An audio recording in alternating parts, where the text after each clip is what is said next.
అండి పోషకాలు పెద్ద ఎక్కువ ఉండవమ్మా. హ్మ్. అనేక లాభాలు ఉన్నాయి. ఓకే. 100 గ్రాముల పాలకూర తీసుకుంటే 92 గ్రాములు నీరే.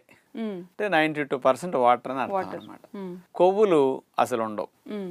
మాంసకృతులు 2 గ్రాములు ఉంటాయి.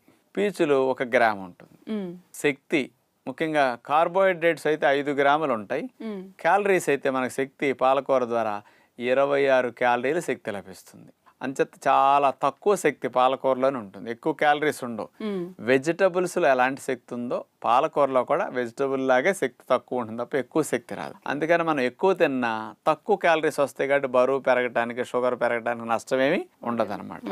చేత ఇలాంటి పోషకాలు పాలకూరలో ఉంటాయి. అయితే డాక్టర్ గారు, మరి ఇన్ని లాభాలున్న పాలకూరని కిడ్నీలో స్టోన్స్ ఉన్న వాళ్ళు తినకూడదని చెప్తూ ఉంటారు.